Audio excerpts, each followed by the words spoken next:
In Paris, on the night of May 29th, 1913, fistfights broke out in a concert hall. The police were called. People were screaming so loudly that the dancers on stage couldn't hear the orchestra. And the man whose music caused all of that chaos? He went on to become what many consider the single most influential composer of the entire 20th century. Today, we're diving into Igor Stravinsky, specifically how a Russian law student became a global musical revolutionary, what his 3 radical stylistic reinventions actually mean, and why his fingerprints are still all over the music world more than 50 years after his death. My guest today knows this story inside and out, so let's get right into it. Take me back to the beginning. Who was Stravinsky before the world knew his name? So the origin story is genuinely fascinating because nothing about it screams future revolutionary composer. Igor Fyodorovich Stravinsky was born on June 17, 1882, in Oranienbaum, a small resort town near St. Petersburg, Russia. And he grew up in this incredibly cultured household. His father, Fyodor, was the first bass of the Imperial Opera, one of the leading operatic basses in Russia at the time. His mother was an accomplished pianist. Their home attracted artists, intellectuals, the whole scene. So music was literally in the air from day one. Completely. According to the foundation Igor Stravinsky, he started piano lessons at age 9 and regularly attended performances at the famous Imperial Mariinsky Theatre, where his father performed. And there's this incredible moment from his childhood. During one of his father's performances, the young Igor caught a glimpse of Tchaikovsky backstage. He later said that Tchaikovsky's memory, quote, strengthened my desire to become a composer. So even as a kid, he knew. That's such a vivid image. A kid watching Tchaikovsky from the wings of a theater and deciding that's what he wants to do with his life. Right, but here's the twist. His parents weren't having it. They pushed him toward law school. So Stravinsky actually studied law and philosophy at St. Petersburg University, graduating in 1905.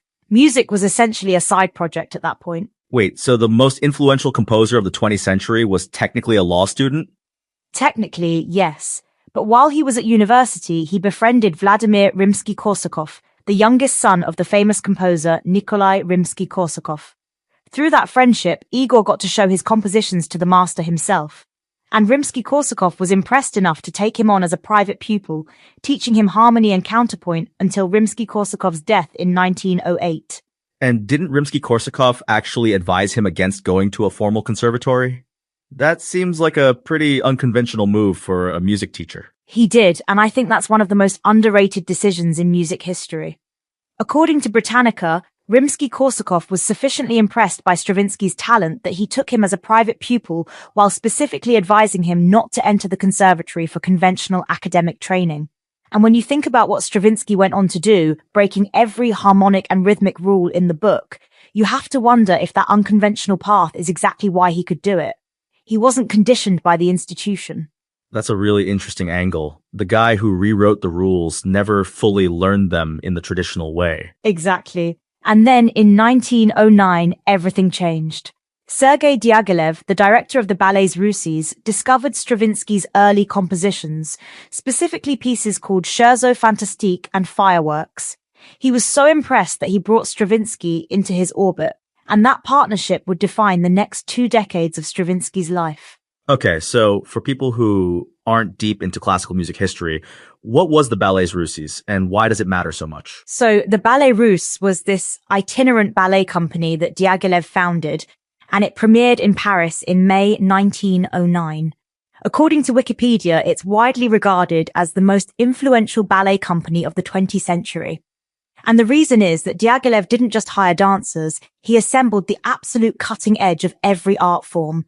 Composers like Stravinsky, Debussy, Prokofiev, Ravel, visual artists like Picasso, Matisse, Kandinsky. Even Coco Chanel designed costumes for them. Coco Chanel? I did not know that. Yeah, it was this extraordinary collision of talent. And according to EBSCO's research on the Ballets Russes, the company's productions completely reinvigorated the art of performing dance and significantly affected the course of musical composition. It also introduced European and American audiences to Russian folklore and design.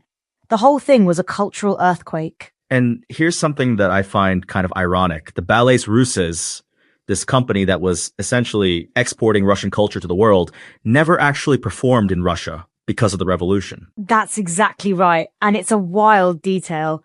According to Wikipedia, the company performed throughout Europe and on tours to North and South America, but the revolution disrupted Russian society so completely that they never performed in their home country. The very company that put Russian art on the global map was locked out of Russia itself. So Stravinsky gets pulled into this world-class creative machine. What happens next? Diaghilev commissions him to write 3 ballets for the company's Paris seasons. The first is The Firebird in 1910, and according to Britannica, it made Stravinsky known overnight. It blended classical music with Russian folklore, evocative melodies, innovative orchestration. Audiences loved it. Critics loved it. Suddenly, this guy nobody had heard of was the hottest composer in Paris. And then came Petrushka. Petrushka in 1911. And this is where things get interesting. The Finnish National Opera has a great account of how Petrushka actually came about. Stravinsky was supposed to start working on The Rite of Spring after The Firebird, but he got inspired by this image of a theatre puppet taunting an orchestra. He played the piece for Diaghilev, who immediately got excited and said, "But this is a ballet," and so Petrushka was born. That's such a spontaneous origin for a piece that became a landmark work. And musically, Petrushka was already pushing boundaries. According to the Finnish National Opera, it starts with very traditional melodies, some borrowed directly from folk music, but rhythmically it was something completely new, with constantly changing time signatures. The dancers found it incredibly challenging. The choreographer Mikhail Fokine had no idea what he was dealing with, but none of them knew that 2 years later they'd see something far more radical. The Rite of Spring. The Rite of Spring, May 29th, 1913, at the newly opened Théâtre des Champs-Élysées in Paris. According to the Chicago Symphony Orchestra, what happened that night was one of music history's most epic uproars. High decibel arguments broke out, physical fights, the police were called. Many in the audience objected to both Nijinsky's choreography and Stravinsky's score. This was not ballet with satin point shoes and soaring jetés. This was something primal and completely alien to what audiences expected. And what was it about the music specifically that set people off? Like, what was Stravinsky doing that was so shocking? So according to Britannica, The Rite of Spring presented a new concept of music involving constantly changing rhythms and metric imbalances, brilliantly original orchestration, and drastically dissonant harmonies. And the Finnish National Opera notes that Stravinsky's key innovation was using rhythm as an independent means of expression, not just as a framework for melody, but as the primary vehicle of emotional power. The musicians during rehearsals actually kept stopping, thinking the strange notes were mistakes. Wait, the musicians thought it was written wrong? Multiple times during rehearsals, yes. The music was that far outside anything they'd encountered.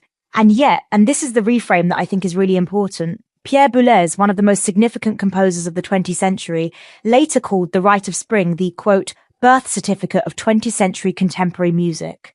That's from the Chicago Symphony Orchestra's analysis. The riot wasn't a failure, it was the birth of something. That's such a powerful reframe. The audience that stormed out thought they were rejecting a disaster, but they were actually present at the birth of modern music. Exactly. And Stravinsky himself had conceived of the Rite of Spring as a vision of a pagan ritual, wise elders sitting in a circle around a young girl, watching her dance herself to death. According to the Finnish National Opera, that image of primal ritual is baked into the very structure of the music. It wasn't just avant-garde for the sake of it. There was a deep conceptual logic to it. Okay, so after the Rite of Spring, what does Stravinsky do? Because that feels like a career peak moment. Where do you go from there? This is where Stravinsky becomes genuinely unique in music history, because he doesn't just rest on that. According to Wikipedia, his compositional career is divided into 3 main periods. The Russian period, roughly 1913 to 1920, the neoclassical period, 1920 to 1951, and the serial period, 1954 to 1968. And each of these is a radical reinvention, not a gradual evolution, but a full pivot. 3 completely different stylistic identities across one career. That's almost unheard of. It is. And Wikipedia notes that while many of his supporters were confused by these constant stylistic changes, later writers recognized his versatile language as crucial to the development of modernist music. He wasn't being inconsistent, he was being relentlessly curious. During his Russian period, works like Renard in 1916 and Les Noces drew on Russian folk poetry.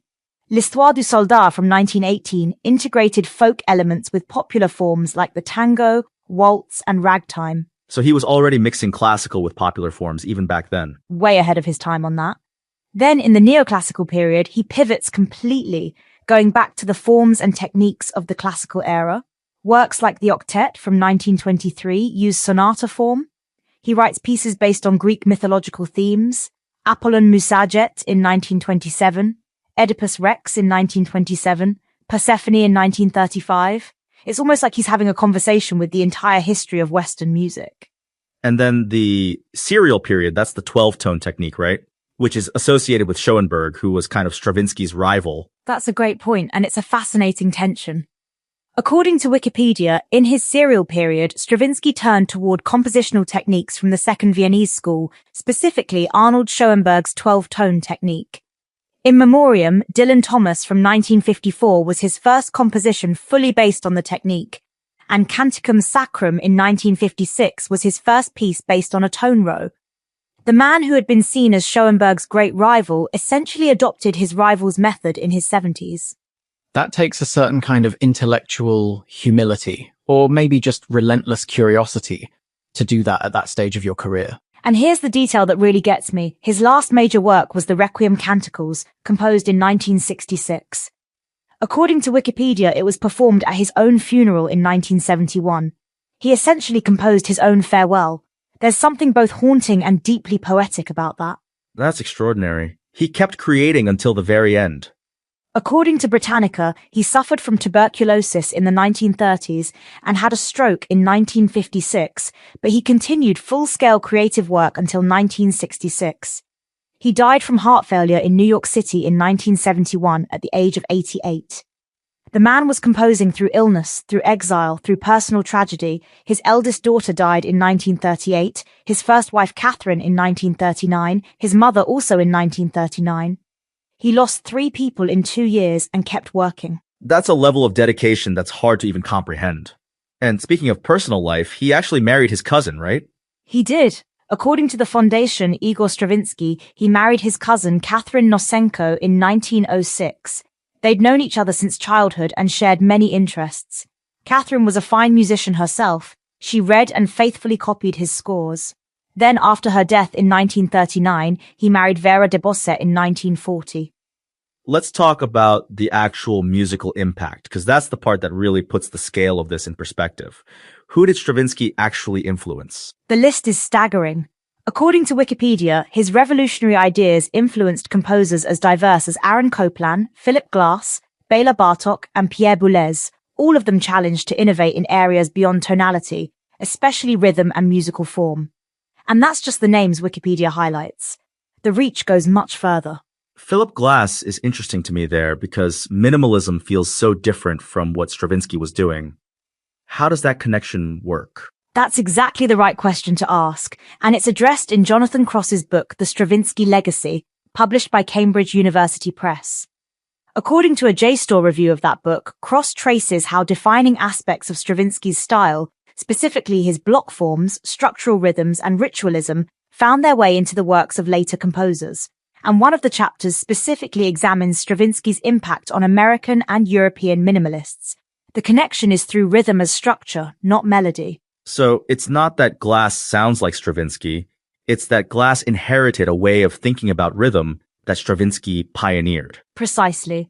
And the JSTOR review also notes that scholar Richard Taruskin described Stravinsky as the very stem of 20th century concert music, meaning not just a branch of influence, but the root from which multiple traditions grew. That's a significant claim, and not everyone agrees with it fully, but it captures the scale of what we're talking about. Is there a counter-argument to that? Like, is there a case that Stravinsky's influence is overstated? Absolutely, and it's worth raising. The JSTOR review of Cross's book actually makes this point. The reviewer Chandler Carter notes that Cross sometimes overstates Stravinsky's influence by trying to connect him to virtually every prominent 20th century composer outside Schoenberg's orbit. And the philosopher Theodor Adorno was a sharp critic of Stravinsky, arguing that his neoclassicism was regressive rather than progressive. So there's a real debate here. Was Stravinsky the stem of modernism, or was he one very important branch among several? That's a fair tension to hold. He was clearly transformative, but maybe not the only source of transformation. Right. And what's interesting is that the academic analysis from the International Journal of Musicology, published on JSTOR, points out that Stravinsky's early Russian works were already in a European framework, drawing on Berlioz and Debussy, for instance.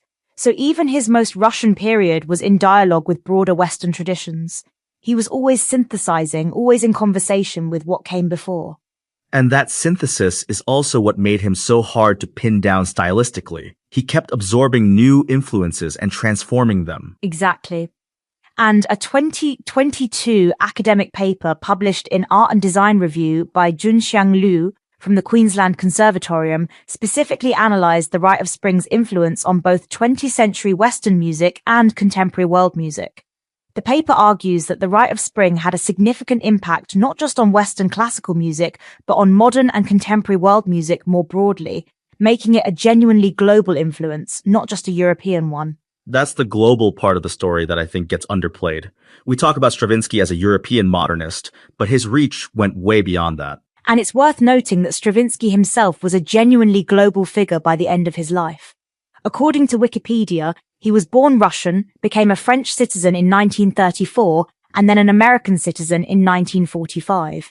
He lived through the Russian Empire, 2 world wars, the Cold War. His biography is almost a map of 20th century history. 3 citizenships, 3 compositional periods. There's almost a symmetry to it. There really is. And Cambridge University Press's book Stravinsky in Context, edited by Graham Griffiths, makes the point that his years in exile placed him at the centre of dynamic and ever-evolving cultural environments, and that he was constantly refining his idiom against a backdrop of world events and personal tragedy. The exile wasn't just a biographical fact, it shaped the music. So the displacement, the loss, the constant reinvention, all of that is audible in the work. That's the argument the Cambridge volume makes, yes. And it also notes something fascinating, that Stravinsky had a complicated relationship with the Soviet Union throughout his life. He was celebrated globally but had this fraught connection to his homeland. The book even discusses his legacy from the perspective of space exploration, using the Rite of Spring as an example of how far his cultural reach extended. Space exploration? Okay, I need to know more about that. The Cambridge book mentions it as an example of the iconic reach of the Rite of Spring. It's referenced in the context of how broadly the work has permeated culture, though the book doesn't go into extensive detail on that specific point. But the broader idea is that a piece of music that caused a riot in 1913 has become so embedded in global culture that it shows up in the most unexpected places. That's a remarkable arc, from a near riot to a cultural touchstone that transcends classical music entirely. And Britannica describes his compositions as remaining a touchstone of modernism for much of his long working life. He was recognized with the Royal Philharmonic Society Gold Medal in 1954 and the Wihuri Sibelius Prize in 1963. The establishment eventually caught up with what the rioters couldn't accept in 1913. Let's talk about the Ballets Russes collaboration one more time, because I want to make sure we give it its full due. According to what you've described, Diaghilev was commissioning Picasso, Matisse, Stravinsky, Ravel, all at the same time. What was that creative environment actually like? It was unprecedented. According to Wikipedia, the Ballets Russes promoted groundbreaking artistic collaborations among young choreographers, composers, designers, and dancers, all at the forefront of their respective fields. And EBSCO's research notes that the company's employment of European avant-garde art went on to influence broader artistic and popular culture of the early 20th century, including the development of Art Deco. So the ripple effects weren't just musical, they were visual, cultural, aesthetic. Art Deco. So Stravinsky's collaboration with the Ballets Russes is connected to an entire visual design movement. That's the scale of what Diaghilev built. And Stravinsky was at the center of it for 20 years. According to the Foundation Igor Stravinsky, Diaghilev remained both Stravinsky's friend and impresario for the next 2 decades after their first meeting. That's a remarkably sustained creative partnership. And the Chicago Symphony Orchestra piece points out that Stravinsky wrote more than a dozen ballets, more than any other major composer except Tchaikovsky, which is interesting given that Tchaikovsky was the figure who inspired him as a child. That's a beautiful full circle moment. The boy who glimpsed Tchaikovsky backstage at the Mariinsky Theatre grew up to surpass almost everyone in the ballet form that Tchaikovsky defined. And his final ballet, Agon, was composed between 1953 and 1957 for George Balanchine's New York City Ballet. Thoroughly modern, angular, nothing like the Firebird. That's the range we're talking about. From Russian folklore to 12-tone serialism to Balanchine's New York City Ballet, that is a genuinely staggering range. And Our Music World's analysis of Stravinsky makes the point that even his early compositions, while steeped in classical traditions, already displayed hints of the groundbreaking innovations that would define his career. The seeds of the revolution were there from the beginning. It just took the Ballets Russes and Diaghilev's vision to give them the stage they needed. So, when you step back from all of this, the law student, the riot, the three reinventions, the global reach, what's the through line? What's the thing that connects all of it? I think it's a refusal to be defined by what he'd already done. Every time Stravinsky reached a peak, the Firebird, the Rite of Spring, the neoclassical works, he pivoted.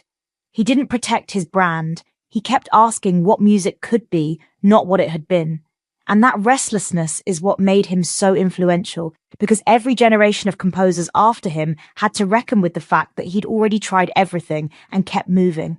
And the composers who came after him, Copland, Glass, Bartók, Boulez, they weren't just imitating him. They were responding to the questions he'd opened up. Exactly.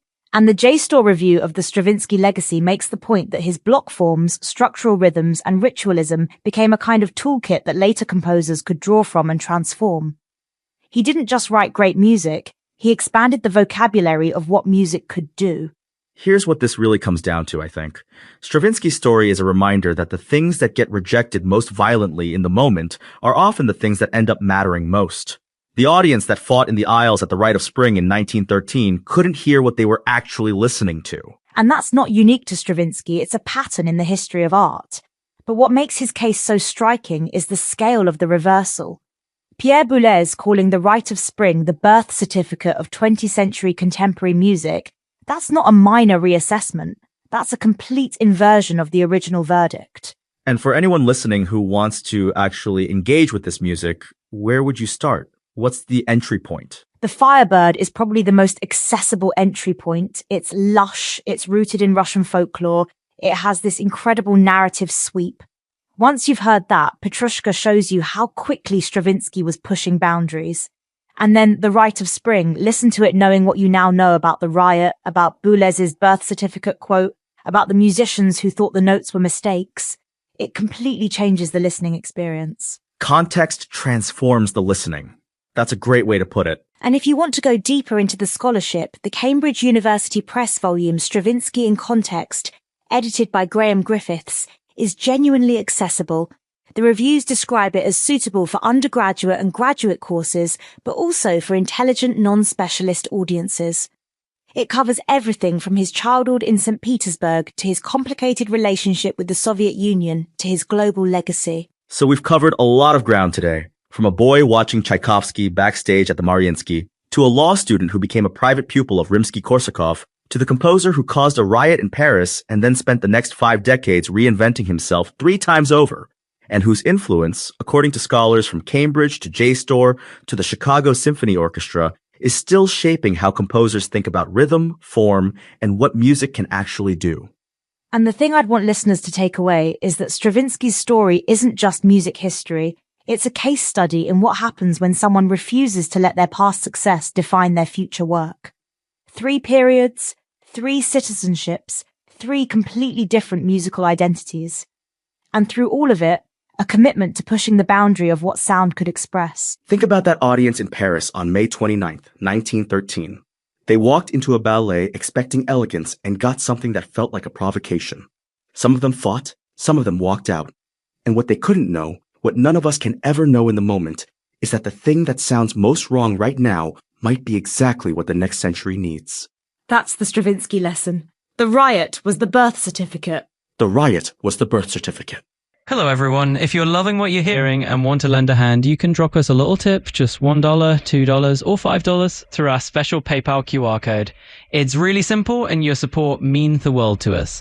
Thanks a bunch for being such awesome listeners. Feel free to let me know if that's more to your liking.